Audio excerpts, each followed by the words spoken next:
I'm so sorry. I like that. A great use of space. I haven't heard that one.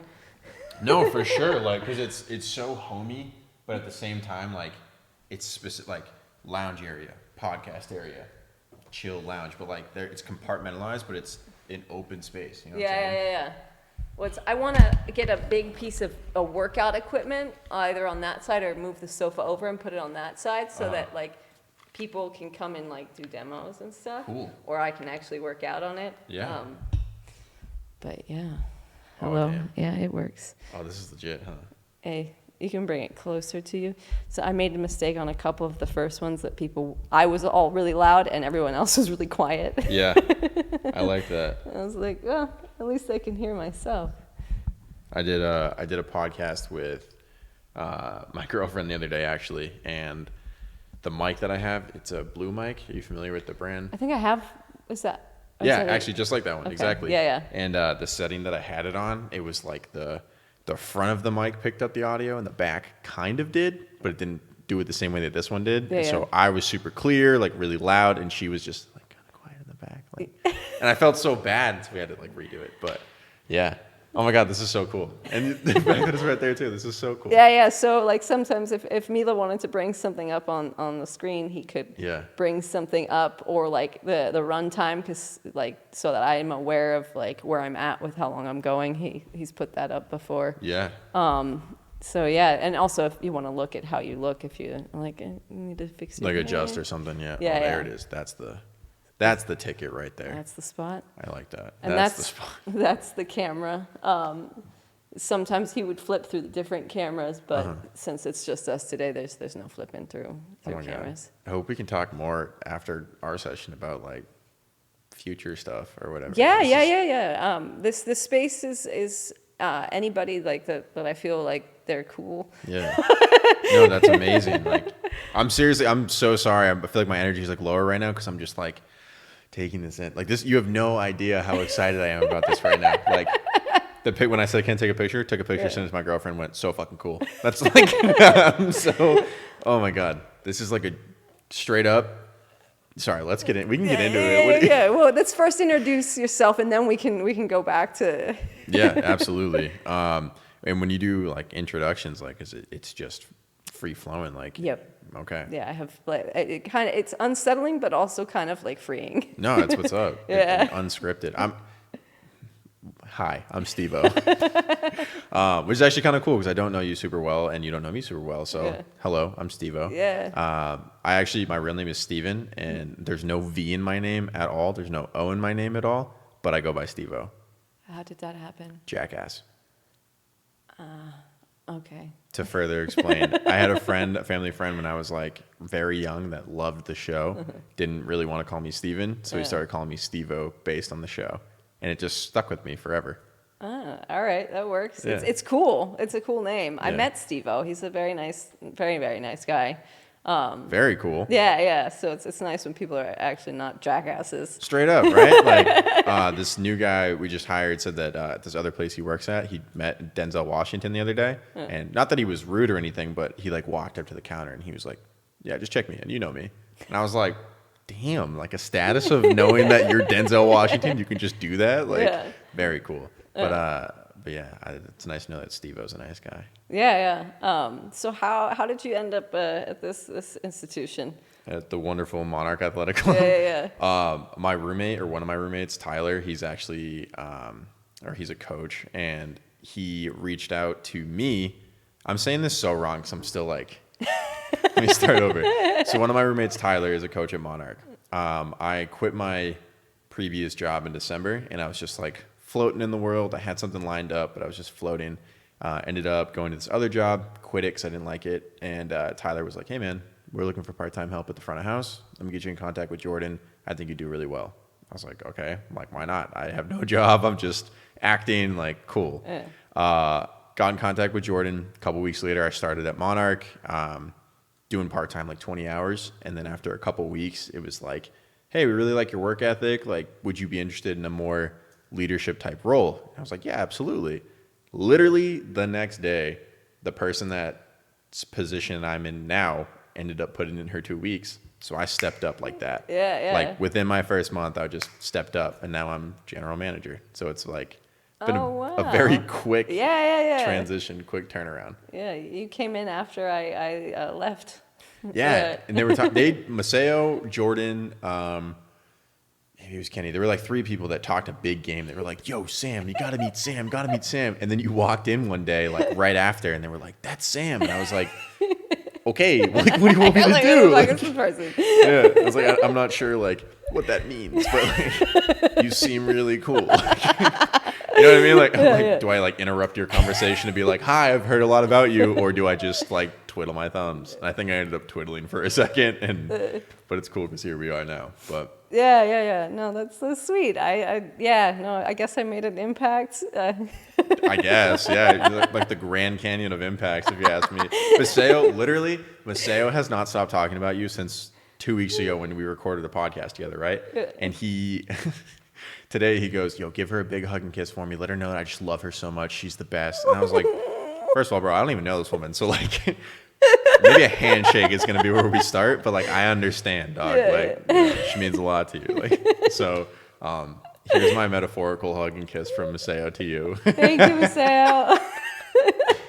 It's like this guy. But yeah. No, I love Maceo. He and I hit it off from like day one. Yeah. Like that was like when I came in, it was just like we would just be chatty Cathys through the entire day and just like hang out. And I was like, I wasn't like the foundation hadn't actually formed yet, so I had a lot of extra time. Nice. and so I was like, I just hang out at Monarch and get to know everybody. And I fell in love with everybody truly. And then I ended up leaving and was like, I knew there was something that I was doing that was inherently connected to that place. Because I don't know if they told you, I had a really bad accident where I broke both my legs, my back, and my wrists. They did omit that information, so I did not know about that. Yeah. Okay. So when I found Monarch, it was everything that I was doing to get better faster. Gotcha. And I was actually working on my dad's project and like sort of putting his legacy together because it's like a Disney World size like art.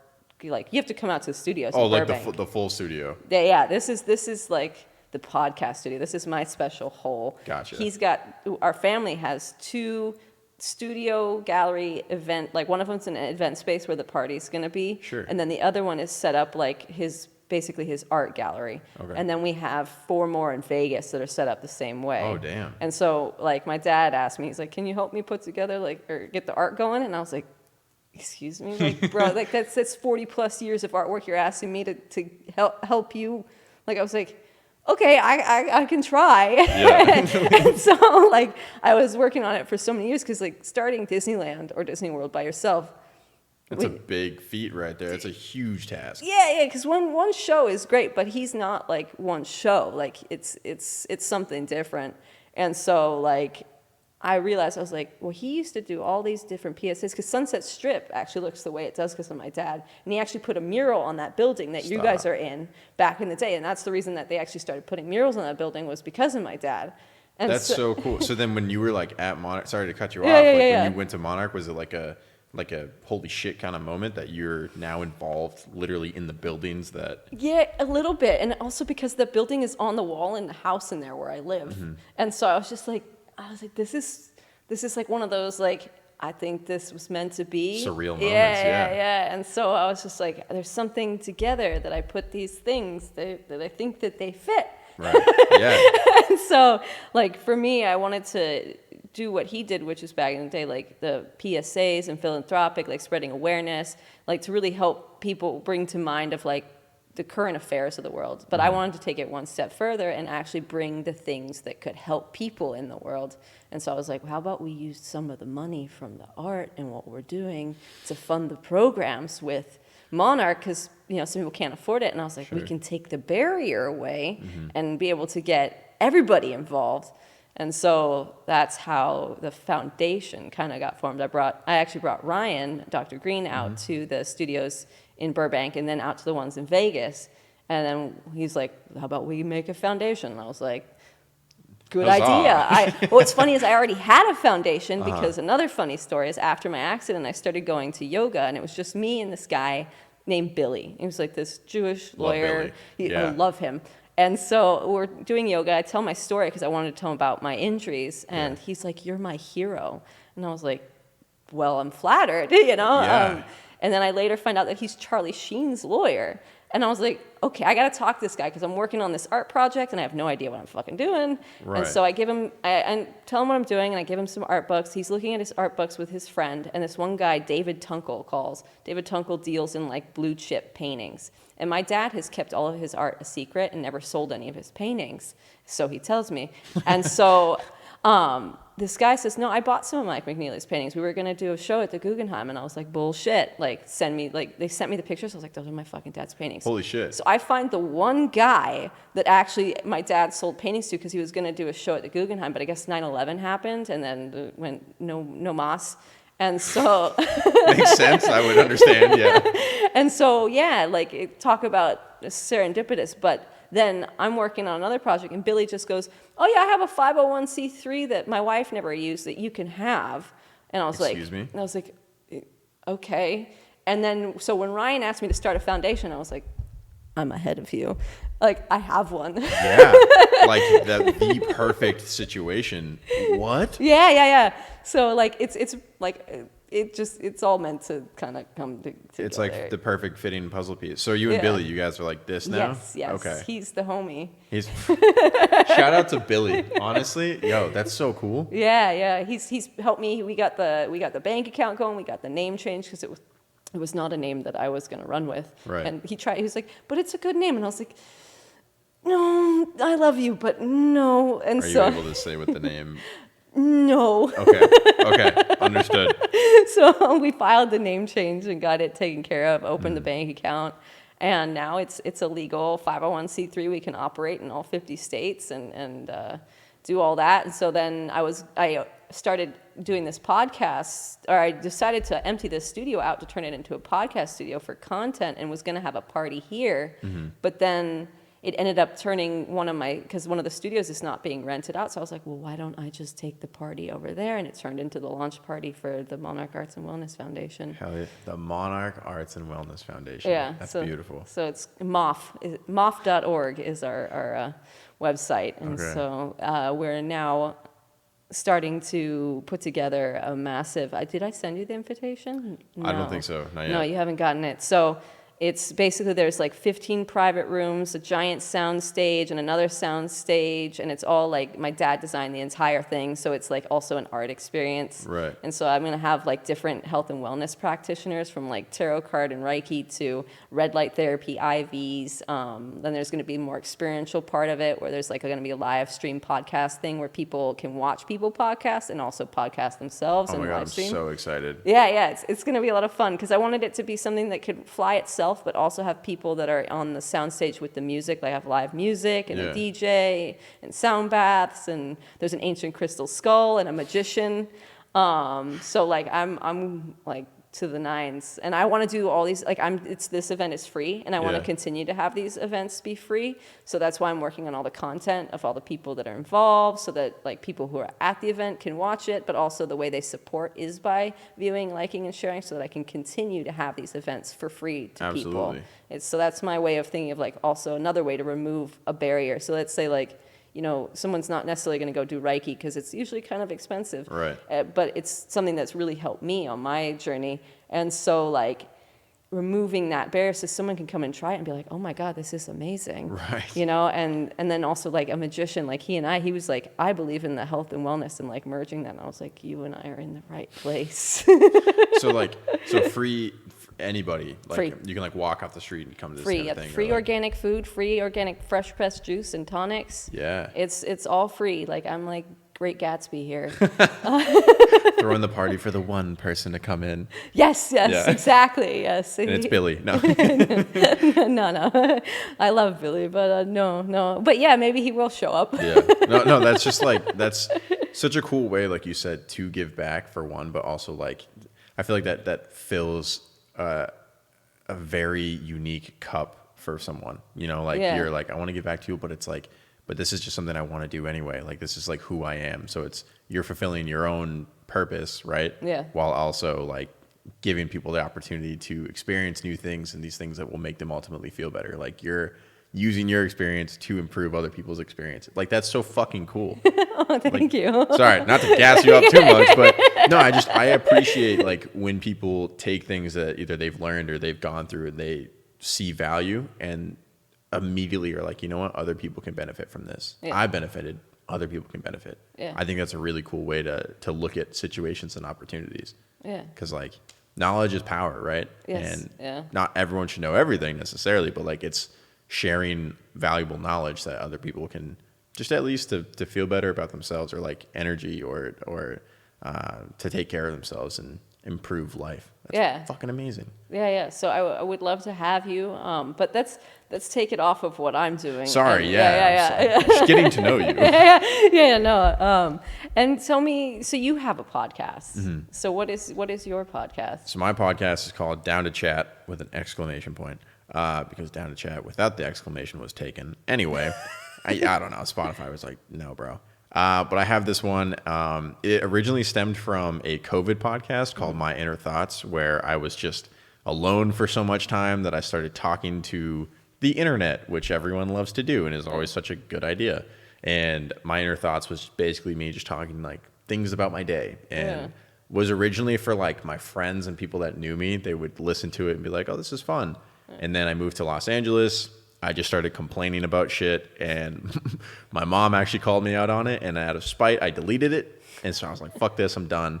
And then once 2023 started, I kind of jumped back into the whole entertainment side of things. Like I've always wanted to act, I've always wanted to model or like do a podcast, but like professionally, right?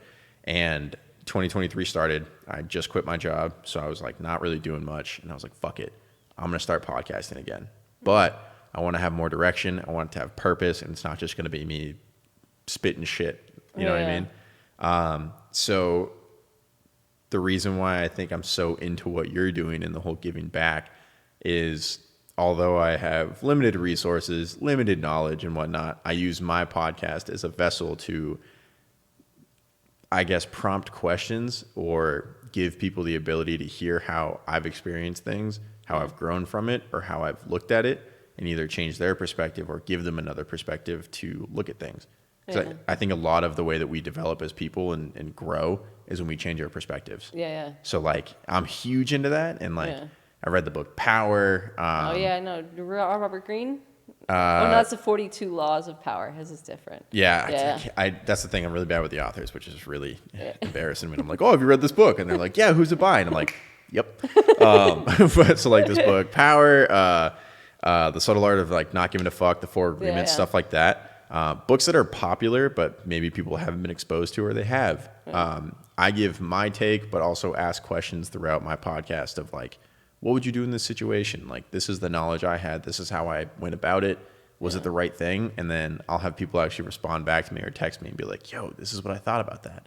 So it prompts questions, and ultimately I just think it's cool to have like this self-growth. And you don't always have those conversations. I don't at least have those conversations all the time that are like making me think or like, oh, that's a different way to look at that.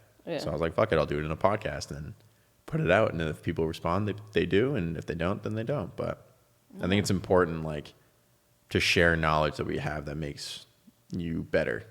I agree. It's sometimes a little bit, it's a daunting task at first. You're like, do I have knowledge? And then when you actually like, you like think about your life and you're like, oh, like I kind of learned some things along the way, and sharing that story and perspective, like your story and perspective could be extremely valuable to someone to hear, just the pure act of like hearing it and going, oh shit, like they understand, like, oh yeah, I see that. I'm not alone. Like anything like that. No, it's important. It is. One of the things I like to do is I want to read your energy. Oh yeah. So like if I have your permission.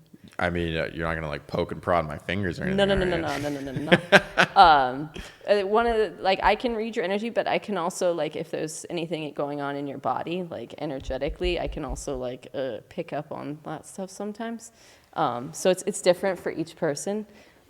So I can also teach you how to do it. I had somebody else earlier do Maseo on it, and he described him to a T without ever knowing him. Stop. And I have it on camera. That's fucking cool. Yeah. He didn't know he could do it, and I was like, it's just a matter of getting out of your own way. So I'm under the impression that everybody can do this. It's just a matter of like getting out of your own way. So what we'll do is I have my friend Clark's permission for you to read him. So after I do you're gonna do him.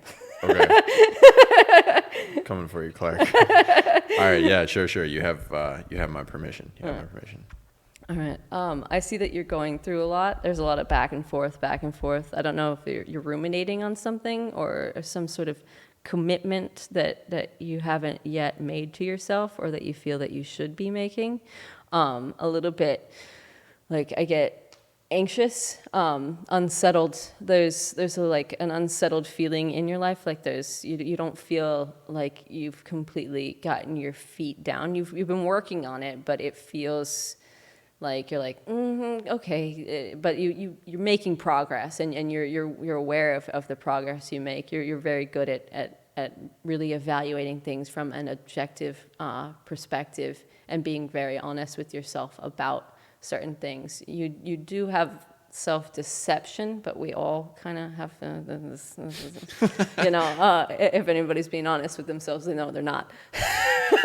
Very much so, yeah. I'm perfect. I am, but there's some stuff like mothering wounds, female. Like I see that like energetically there's a sort of an imbalance in your feminine. This would be your kind of creative flow. Mm-hmm. Sometimes it can be obstructed, but it can also be reflected in female relationships.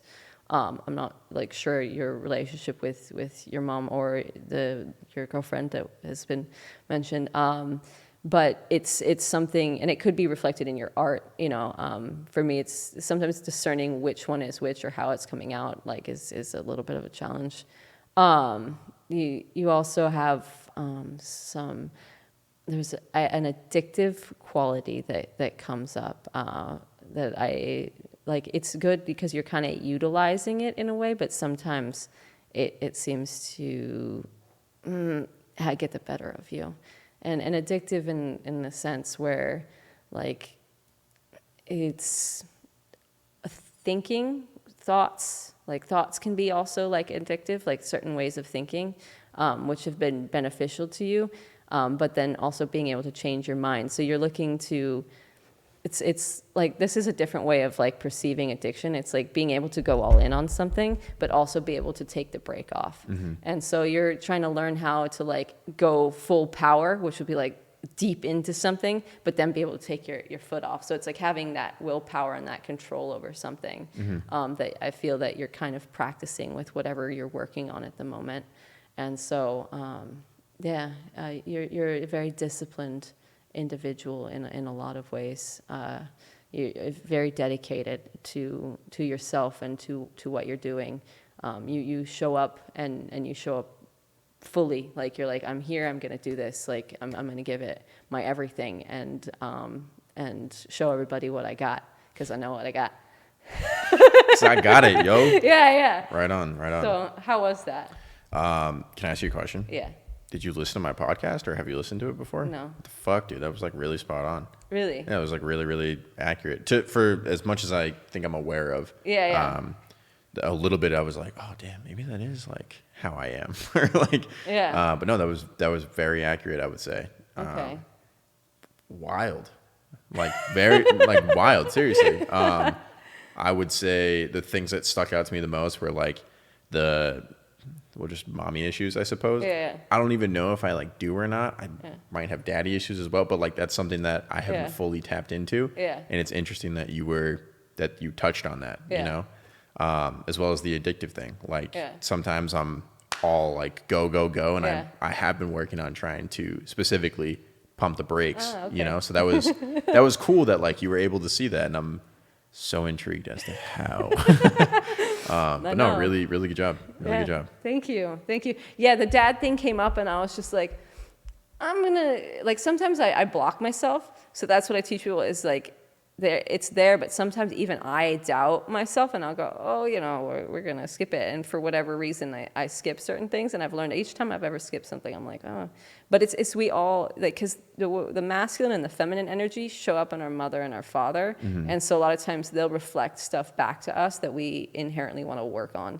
So like if we want to be more loving and in tune and have a better creative flow, sometimes we'll have a mother who's completely blocked and kind of distant from us, so that we can learn how to create that connection even when someone isn't able to connect with us. That means that you can then inherently connect to your own art in any way that you want.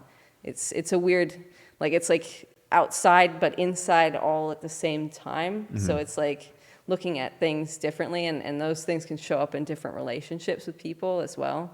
So like, things that go on with like a significant other can also show us things that are going on with ourselves as well.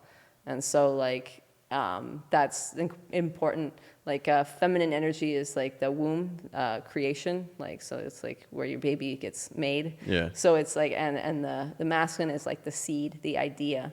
So that's like, when those are in balance, then you have this infinite flow of creative energy that you can spread your goods out into the world.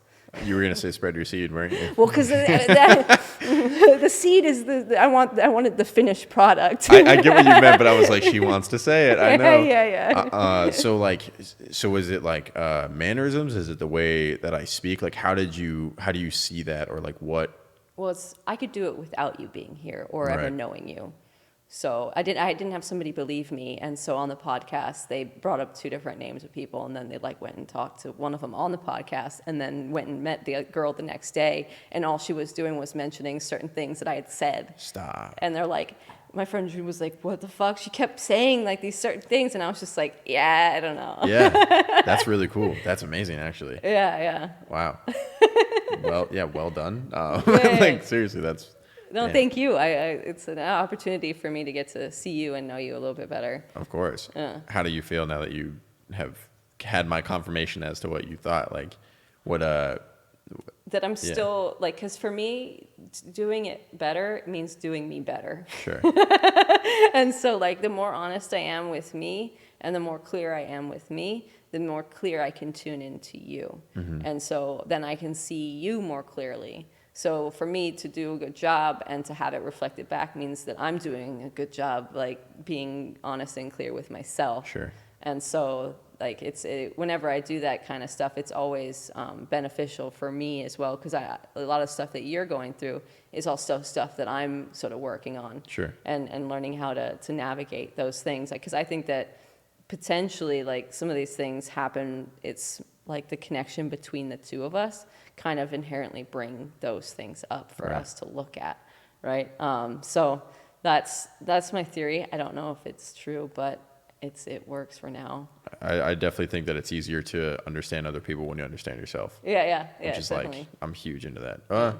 I say I'm huge into it. I'm like 75% into it. That's pretty huge. That's over half. Yeah, that's a pretty good amount. But like, you know what I mean? Some days I'm like, I don't give a shit. Other days I'm like, nah, like, let's go. Like, I want to be better, so I need to understand myself more.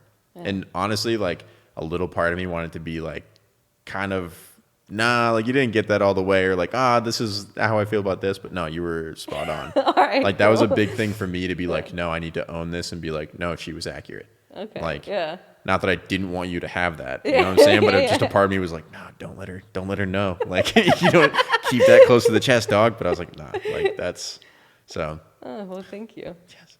Thank you. That was cool. Because now, like, to me, I look at that and I'm like, okay, well, like you brought up specifics and what are specific enough, right? Where I'm like, okay, I can reflect on this. I can replay this in my head, go home and be like, okay, she brought this up because of like whatever energy I gave off or however you read me, right?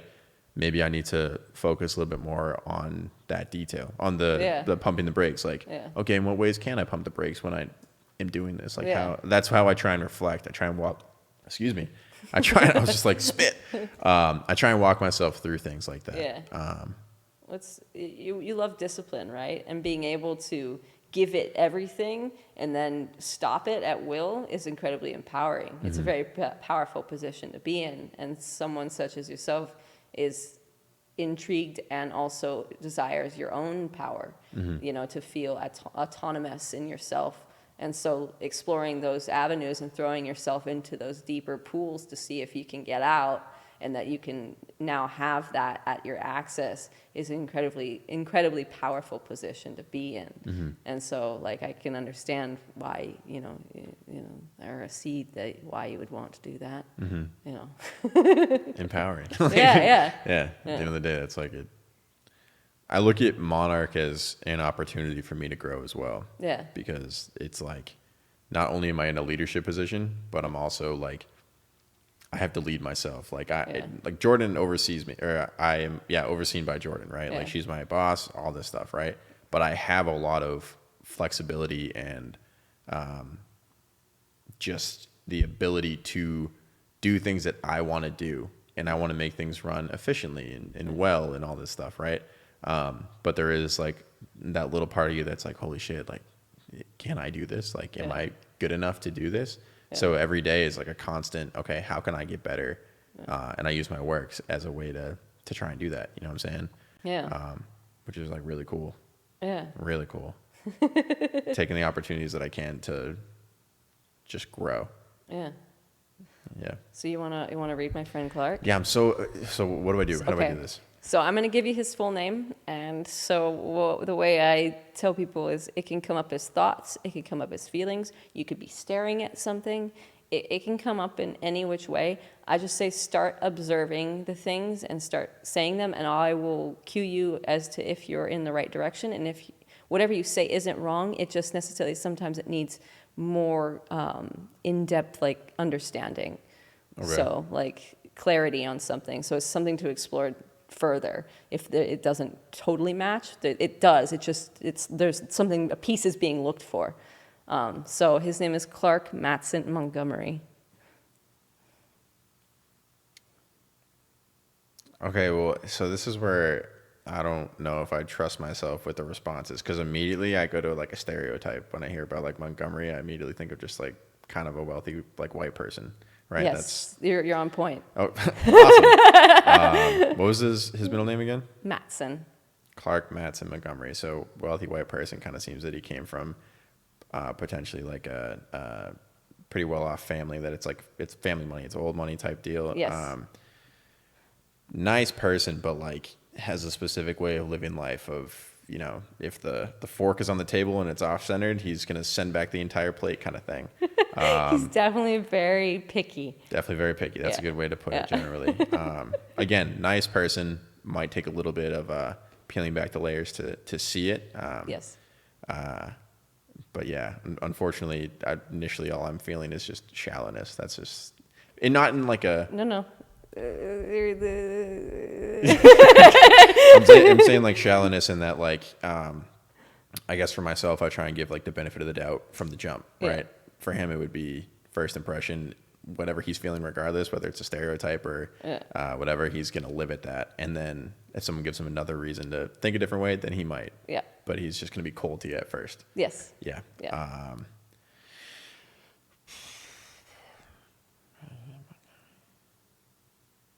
Yeah. He is a status. He definitely has a status. That's something he lives for in his mind. He's an interesting person. Yeah. Like it's like, you should know me. Like I'm Clark Montgomery. I can't remember the middle name every time, but he's like, I am this person. Like, you should know me. Yeah. That kind of energy. That's just what I'm hearing. Yeah. Or what I'm feeling, I suppose. Couldn't tell you where he's from. Doesn't necessarily give me any specific vibe other than was surrounded by other wealthy people, primarily, and would not be caught dead anywhere south of... I'm going to go with Beverly. Yeah. And I say that specifically because once you pass Beverly, you get to Wilshire. You can even tell by the roads, things just change. Life is different past Beverly Boulevard. Actually, you know what? I'll go 3rd Street. We'll go as far as 3rd Street because 3rd's a little bougie. I live around there, and it's definitely a little bougie.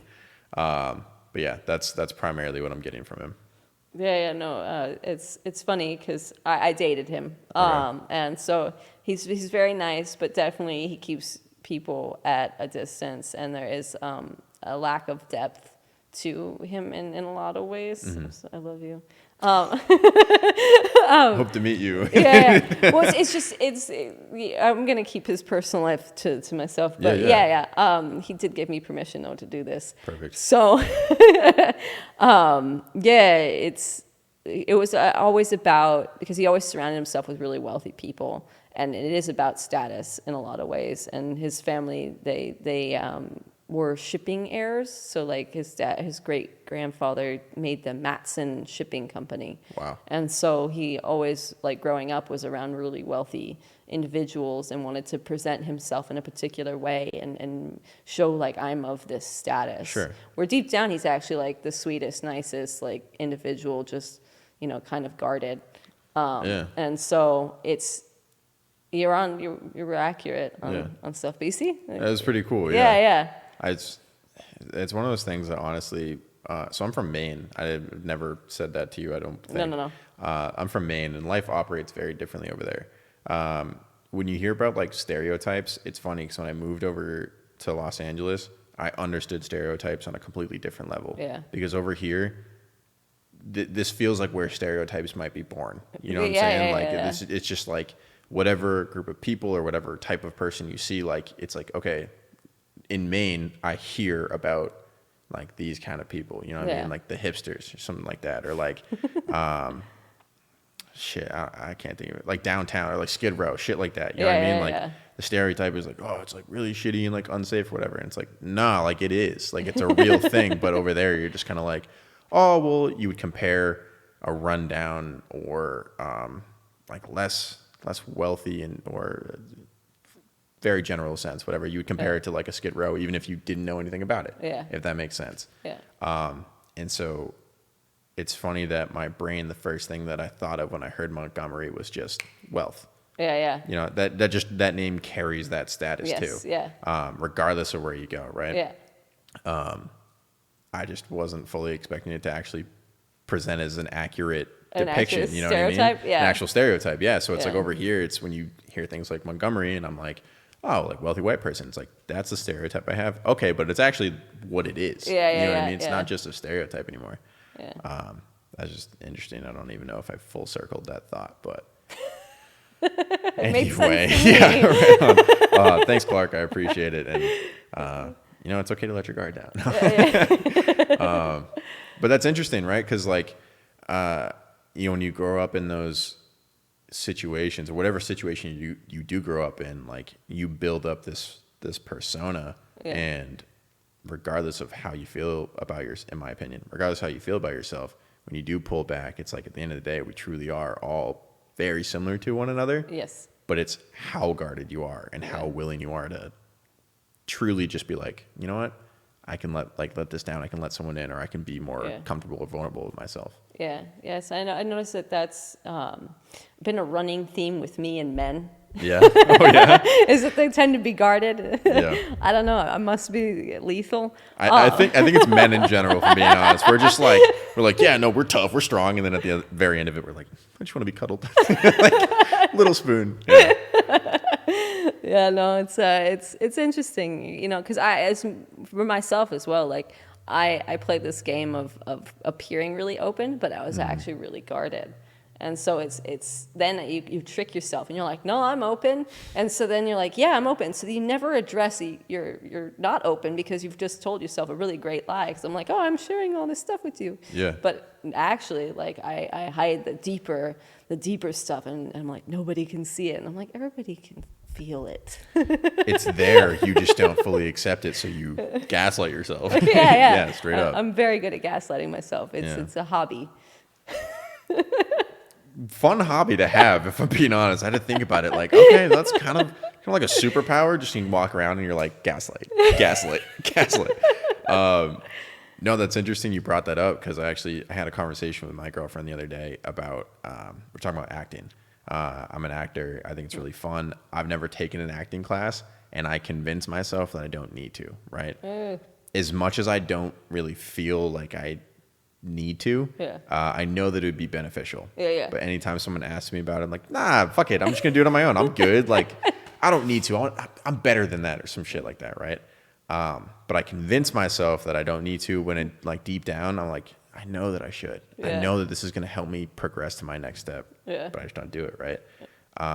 Because it makes me uncomfortable because I have to face the fact that, like, I don't want to look like an idiot in front of people. You know what I mean? Like, that it's the deeper things. So I personally think that we, like, gaslight ourselves and whatnot because we're afraid to be vulnerable with ourselves like that. Yes. Like, ultimately. Yeah. No, 100%. It was only like a few months ago that I realized I was gaslighting myself. Yeah. Because I do like telepathy, and like I can communicate with people that way. I've actually found somebody with, Shut the fuck up. Telepathy. Yes. They still don't quite believe me that they told me to show up at this place at a certain time, but stop. Yeah. What? Yeah, they were there too. I showed up. I had a spot out front, and they were literally right there. And I was like, "You told me to show up here, and you're right here, right now." And so they're not 100% certain. I'm like, but how did I? Like, I'm like the exact time, and there's a spot out front. Yeah. I'm like. So for me, it was great confirmation because I was like, I'm no longer going to gaslight that I'm hearing what I'm hearing. Sure. Because I was like, oh no, I'm not hearing that. It's I'm just hearing things. You know, Sure. it's like, oh, it's not that. Like, oh, it's not that person's not saying that to me. They're not saying that to me. They're not saying. So one day I was just like, fuck it. Like, all right, you know what? Fine. I'll go. I'll show up. And then I was like, oh, like, holy shit. Hi. Yeah. And so now I'm like, okay, I hear what I hear. Like, we're good. Like, I use telepathy with the horse in my lessons with equestrian sports, but I'd never crossed over out of the equestrian arena into, like, people worlds. And Did you feel like it was more of a bond with the horses, like with the animal, that it was like, all right, like, we're pretty good. Like, I can sense this, or? But also the guy who trains me he can do crazy shit with his mind. Oh, no way. Yeah. He's given me lessons in my sleep and jerked like my... Stop. Yeah, no, I'm not kidding. Let's unpack that in a bit. That's fucking amazing, huh? Yeah. So, like, to me, I'm just getting little bits of confirmation that are helping me become just confident, or it's like, it's not a question anymore. It's just, It is what it is. And so I was able to do it with the horses and with this guy that trains me, but I had never crossed over out of that world and into, like, other people. And so, like, that's where it got pretty fascinating. I was like, holy shit, like, that was cool. Right. No, that's, like, incredible. Yeah. Damn. And then the fact that you had the confirmation, like, so were you like kind of shitting in that moment? Sorry, I cuss a lot too. No, I swear a lot too. Sweet. Yeah, okay. Yeah. So I'm just like, fuck shit. Yeah. But were you like in that moment when it set in with you, were you like, oh my God, like, I have this power, like, what do I do? Or was it just like, oh, hell yeah, like, I'm the shit, you know what I mean? Like, was it one or the other, or was it just like this emotion? It's funny because how it happened is I saw it coming, but I wasn't yet to the point where I could see it clearly. So I was at the equestrian center, and Tim had actually fallen asleep, and I got the horse ready, and I was like, oh, this motherfucker's not showing up. And so I was like, I'm gonna get the horse undressed, and I'm gonna leave and drive home. And so I was like, got the horse undressed, driving home, and then I hear this person's voice pop in my head. They're like, come to this place, like, I'm there, like. And I was like, haha, I'm not going to fucking do that. What if you're not there and I'm going to show up and I'm just be sitting there, like, looking around like a fucking person, just, I was like, no one will know, but, like, I'll know. And so I was like, fuck it. Like, all right, fine. I got nothing to do. Sure. My lessons got canceled. Like, sure, why not? So I'm driving there. It felt like the sea was parting. Like, everything was moving really slow. And, like, cars were, like, moving out of my way. And I was like, this is really strange. And so then I'm like, all the lights are green. Yeah, it was just open highway, like, really quiet. And I was like, and I was really excited because I was like, well, maybe it is. And I go, well, maybe it isn't. But I was like, doesn't matter. So, and so I was like, and I've never actually acted on one of these because I've heard it a bunch. Like, it's like, oh yeah, I'll be there. Like, or find me at this place, or this is, come find me at my, like, I won't give you the address, but come to my house. You can find it. Yeah. And I was like, no. And so, and so then this time I was just like, fine. I got the day. It seems to be working out and it's aligning. So I was like, sure. And I get there and there's literally, like, the whole place is busy. Like it's just the weekend and there's people everywhere. There happens to be a spot. Here's the place, spot right out front. And I'm like, that's too perfect. Because I was like, oh, I'm going to have to park around the block. And I was thinking about walking. And then I was like, okay, I'm putting money in the meter. I turn around. There they are sitting at this fucking place. And they look at me and I look at them and I was like, the fuck? And they're like, so what are you doing here? And I was like, someone told me to come or something told me. That's wild. And so then I didn't tell them at the time what actually happened. I later on talked to them on the phone. I was like, you telepathically told me to show up. Okay, but like, what was the response? Discomfort on his end. Gotcha. A lot of discomfort. Gotcha. And it also was an interesting scenario of me getting light into a deception that I was being misled to. Interesting. So if you ask me looking at it, it was actually subconsciously, because I believe both parties wanted this to happen. Okay. I don't like being lied to or misled, and I'm an honest person. And so I get what I want, which is honesty. And this person, I believe, wanted to be honest but wasn't, and so told me to show up so that I could see what was going on, so that I could have the clear picture of the situation. Shit. Yeah. And so then that's why I was like, oh, this is happening. I was like, hey, fuck you.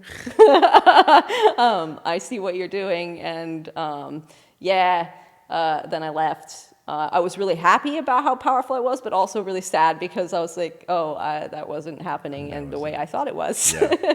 And so, definitely cried, but then also walked up this mountain and was really excited about how wonderful I am to have listened to myself. Yeah. And then I told them later on, I was like, you telepathically told me to show up. I go, subconsciously, you didn't want to, you wanted to know or show the world what you were doing because you were being dishonest. Like, the universe will pop you if you're being dishonest. Like, the truth always comes out. You may die and it comes out some other way. But, when you're living, if you lie on something, it usually comes back and unveils itself. And so that's what I feel kind of happened, was that a deception unveiled itself because I didn't want to be deceptive, and that person didn't want to be deceptive, but they just weren't aware of what I was aware of. Yeah. And you were like, telepathic, so... Yeah. So what are you doing? You got fucked, bro. Yeah. You can't lie to me. Yeah. Only for so long. I pick it up.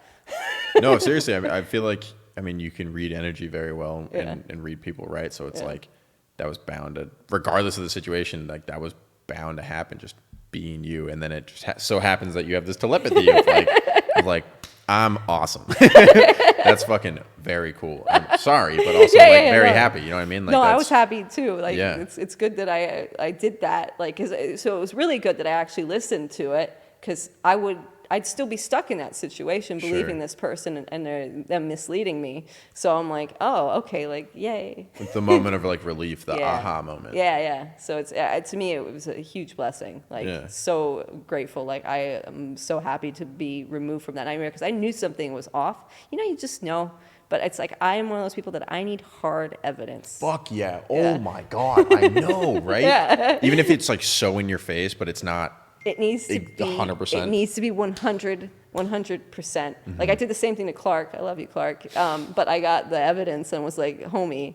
I brought receipts, bro. Yeah, and so this one, I was like, hey, surprise! It's on a silver platter. Yeah. So I'm upping my game here. I'm now using telepathy, though. So anybody watching, beware. Dude, seriously, that shit's like kind of scary, man. So I look at deja vu as a way for me to, and I'd love to get your take on deja vu, but I look at deja vu as a way for me to like solidify I'm on the right path, because I know that I've seen this before. I've seen like, all right, I'm supposed to be here kind of thing. Yeah. So I had deja vu yesterday, and I was just at work. I literally put my hands on the table like this, and as soon as they went down, I was like, yo.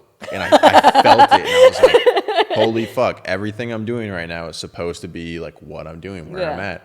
Last night I went to my girlfriend's, started cooking some food like while she was at the gym. Yeah. And then I cut the potato, and as I cut it, I was like, whoa, I was supposed to be doing, like, it just reinforces, you know what I mean, that like I'm going down the right path for myself.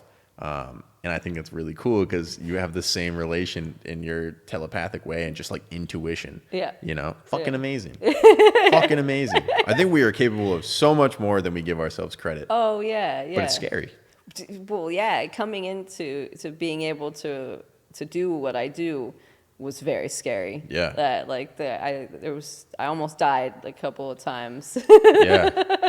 So like it is, and it doesn't. You don't actually necessarily have to do or experience what I did. Like just like you tuning into Clark, like that's telepathy as well. Okay. It's because you're connecting to his energy, and so then you're reading what you feel and see about him. Let me turn this volume off.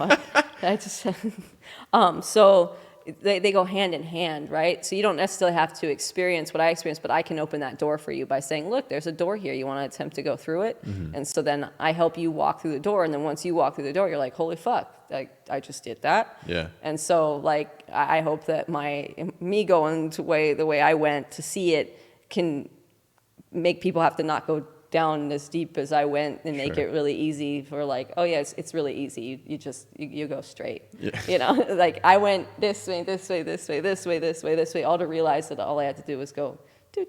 Mm-hmm. I'm like, oh, okay, so I can just tell people it's I just did this.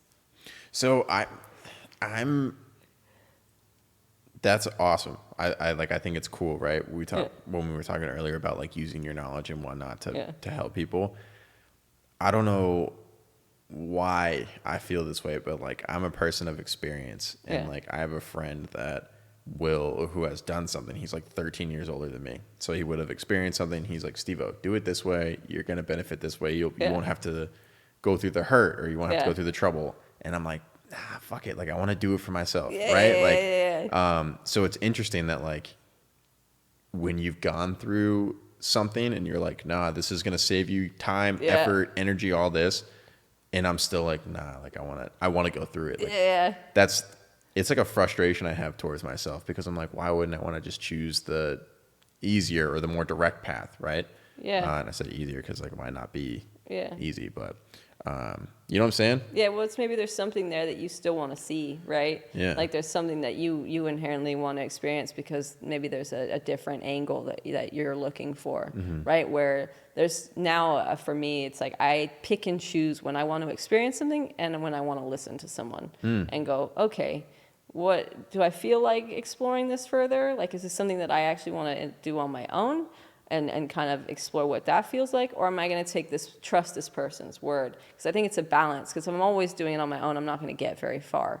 But if I incorporate the help of others and learn to trust, then I can kind of build on that. And to me, it's like learning that own trust within myself to make that proper decision whether or not that this person is communicating something to me that is inherently true. Yeah. And so that's really hard because it is hard. No, for sure. But I think it's a great way to put it because like I talk about loving to change perspective and like gain insight from other ways. So yeah, maybe it is that I want to go through it because I'm like, I'll look at something a different way versus if I'm just told. Yeah. I can only retain so much, or I can only learn so much from what you're telling me versus like I'm in this shit. You know? Yeah.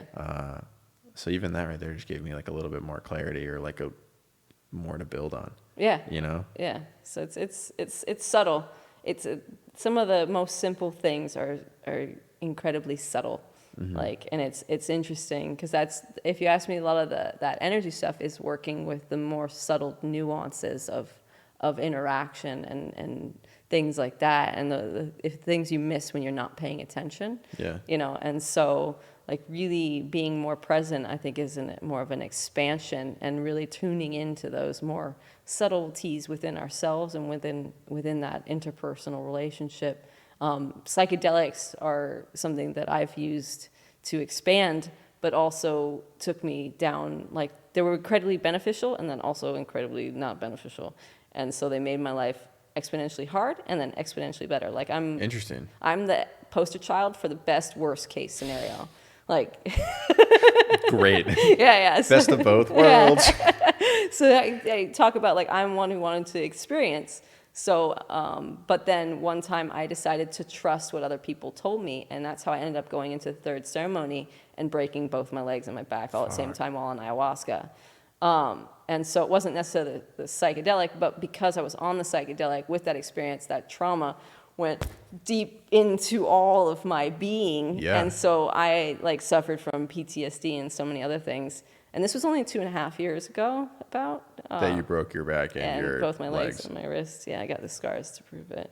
Congratulations. I mean, I don't know if this means anything coming from me to you, but like that's fucking amazing that like you're fucking a mobile person. You know what I mean? You're doing a lot. Like that's awesome. Yeah. No, it's good. It actually it was I didn't tell you the full story.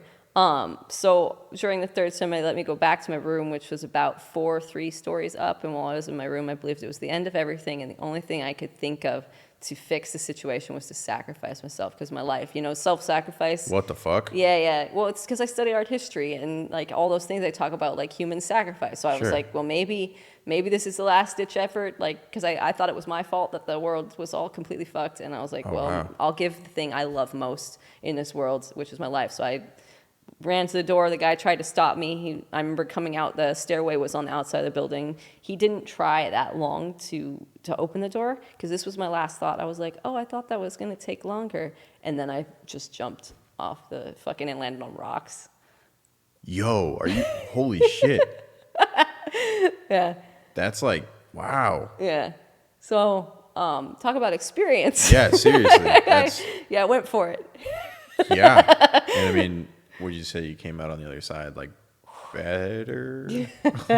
Or like, I'm I've looked at this. I still would be doing what I was doing had I not had the accident. Sure. But I'm going to make the most of the accident, because that's all I can do. Sure. And so, like, I do get to now speak from a place of experience. Like, now I completely understand PTSD. Like, there was one night I was slamming into the ground over and over and over again, like, the entire night.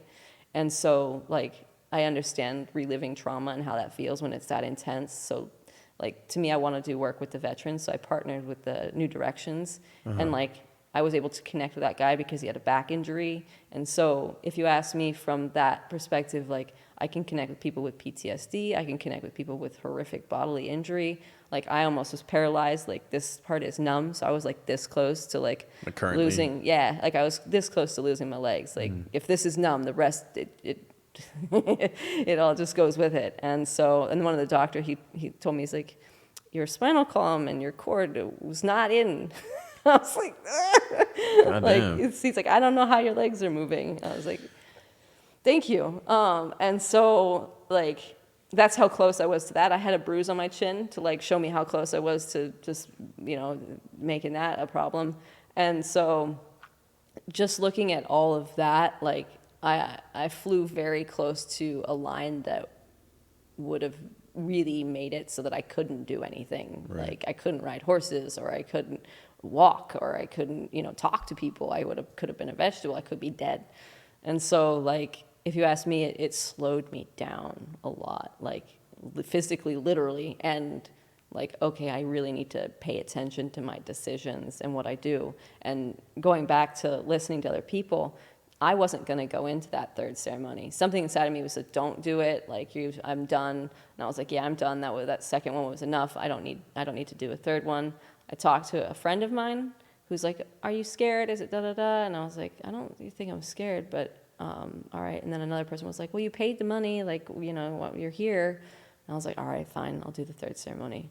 So talk about listening to yourself. I learned sort of in a painful way about not listening to myself. And so if you ask me, that's been the biggest takeaway from that entire experience, is really, truly trusting myself. Mm-hmm. And so that's like showing up with that person telepathically. I was like, fine, I'm going to trust myself in what I'm hearing. And it's like, it's all working out. And so working on this foundation and coming together, like trusting myself and the people that I come in contact with has been incredibly important.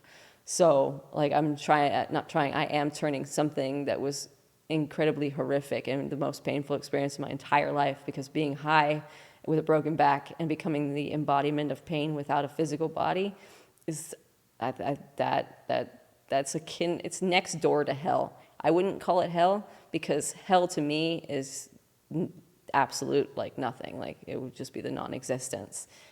That pain was actually better than like looking at it, better than the option of why I jumped. Right. So like, you know, I understand why I did what I did. But yeah, it definitely stayed with me for a while and took a bit of time. But that's how, you know, I ended up finding Monarch and seeing that was everything I was doing in one place. So I was like, I gotta bring this to the world, because me getting better as quickly as I did isn't an anomaly, and you know, I'm not necessarily superhuman. I've just put in a lot of effort. Right. And I just knew what to do because I'd studied holistic health. And so for me, it just makes sense that I want to be able to give back to the world. You know, I had a number of people say, this happened to you for a reason, like God kept you alive and blah, blah, blah. And I was like, we're going to make that a reality. Right. So that's what I've been doing. You have to accept that. Sometimes you can't just hear it. It's like, I don't want to fucking hear it, but fuck, maybe you're right. Yeah. Like I could do something with this. Yeah. Yeah. No, that's amazing. Yeah. So it really is. Thank you for sharing that. Oh, yeah. My pleasure. That's cool. Well, yeah. Not cool, but cool. Yeah. Wow.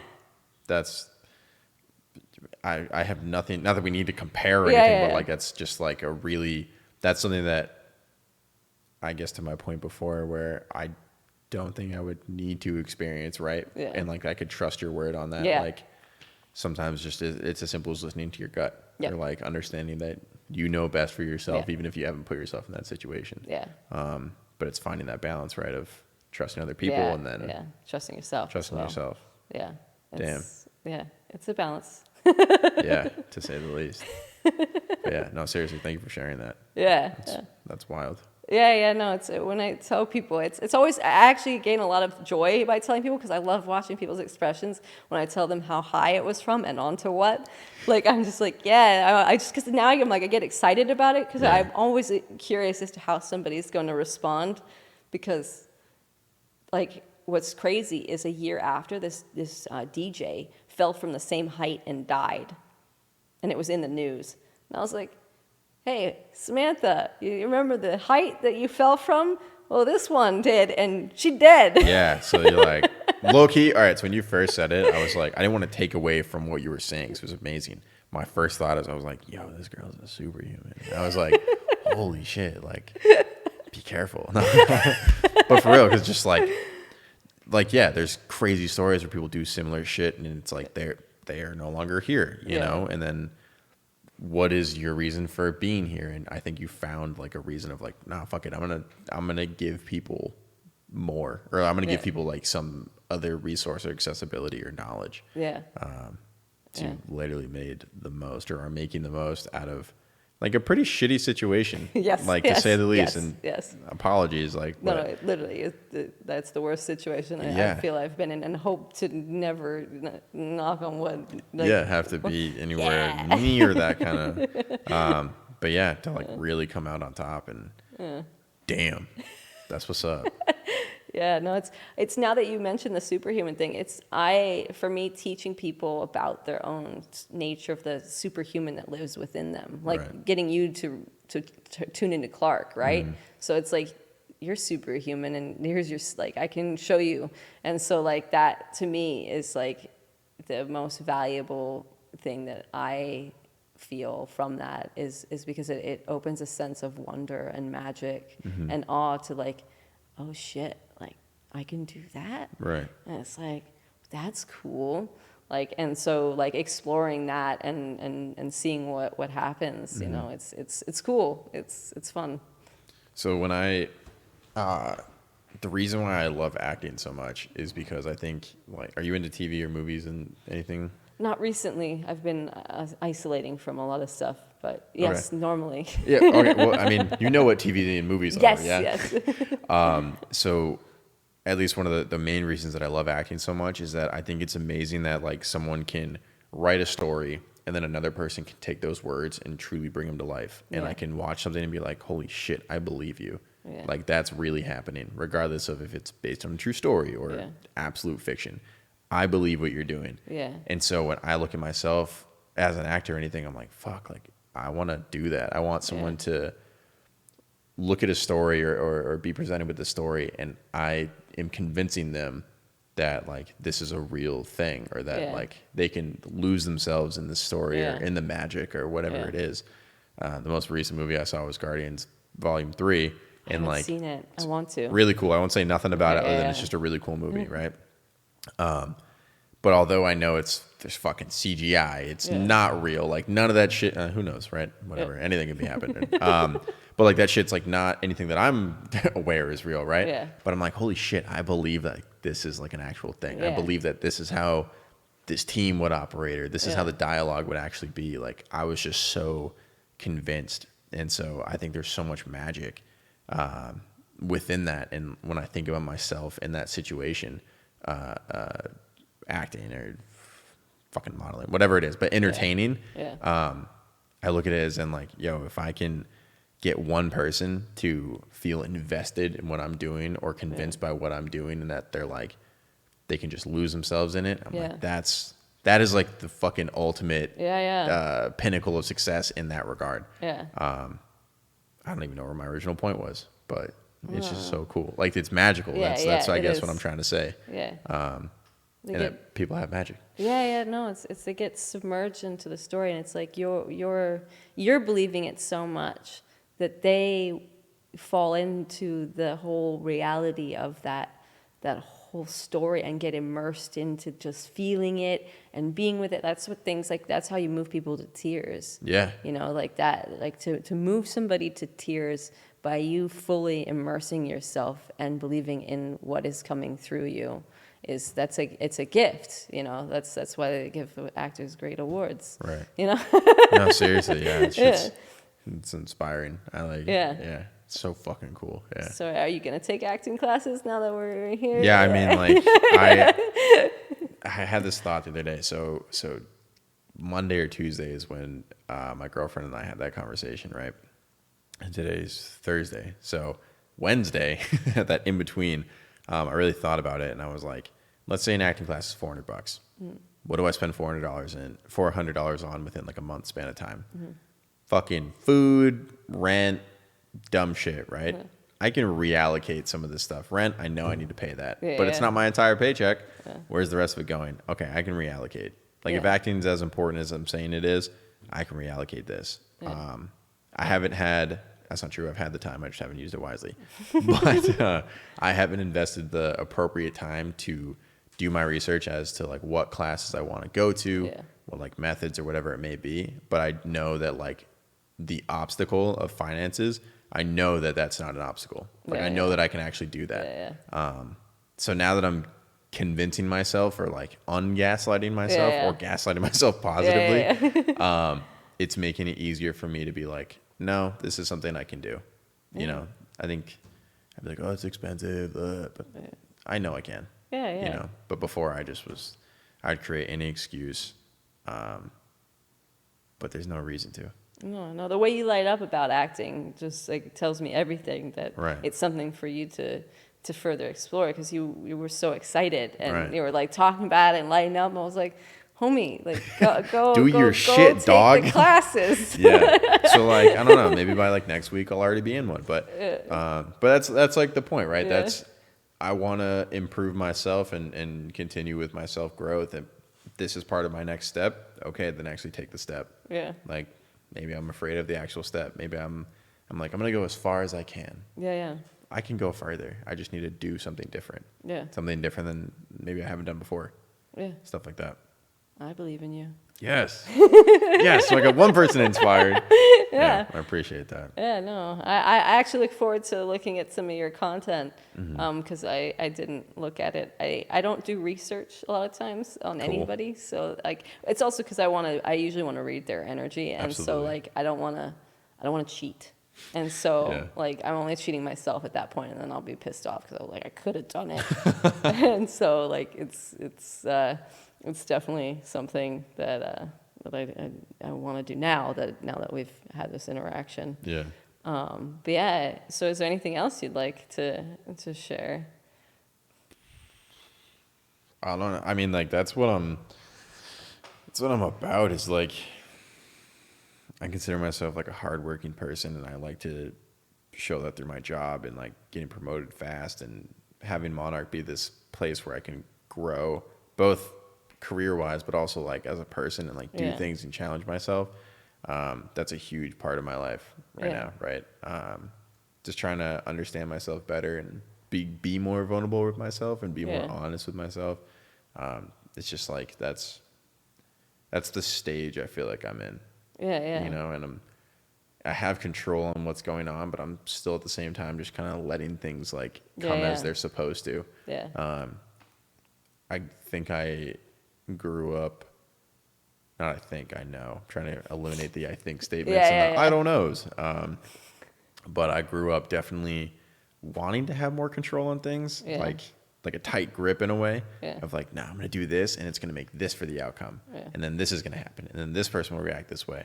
And like, that's cool. You know what I mean? Like understanding the situation, but I don't need to always do that. Like it's exhausting for me. And then I like sometimes don't want to do something because I'm overthinking what's actually going to happen versus just experiencing it or just like living it. You know? I know. I agree. It's funny, you used the word vulnerable. And so I've been sitting with vulnerability because sometimes I'm out the door of it. Like I'm like, oh, you're not vulnerable unless you allow yourself to be vulnerable. But I was like, if someone takes a hammer to my hand, I'm vulnerable to the hammer smushing my hand. Like, so I was like, I guess it's, you know, it's understanding where you're at, like, and really being honest with yourself of like things. Maybe at some point I'll be like superhuman and the hammer won't actually affect me. Like, do it, bitch. But like right now, if the hammer hit me, like it's gonna fucking hurt. So the same thing I think goes with like relationships and stuff is like, I am at a certain point where some things that people do don't hurt me, but then sometimes when I'm in a romantic relationship, I get into a situation where that I allow that person to hurt me, and so then it's like there's a level of vulnerability in that sense. But then, like at the 4 agreements you brought up, where he's like basically says that you're responsible for your own self and nobody can, you know, hurt you. You give power to anything external. Yeah. So it's like I'm not there yet on some stuff. And so it's interesting that you mentioned that, and I was just like, oh, I get it. I'm like, why don't I just talk about the word? Right.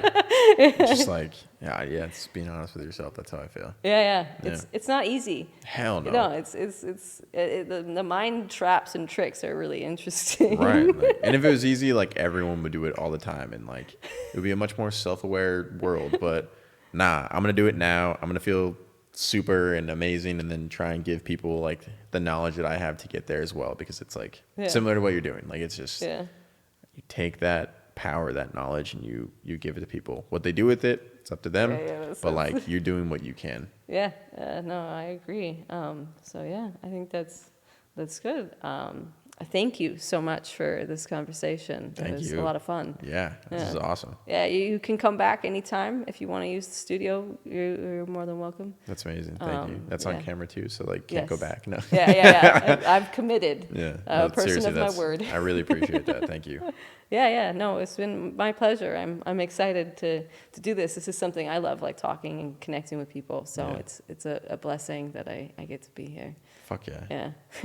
Thank you so much, Sam. I really appreciate it. Yeah. No, this was fun. Thanks, Maseo. You were right. Maseo! Yeah, right on. Oh my God, this is so cool. Thank you.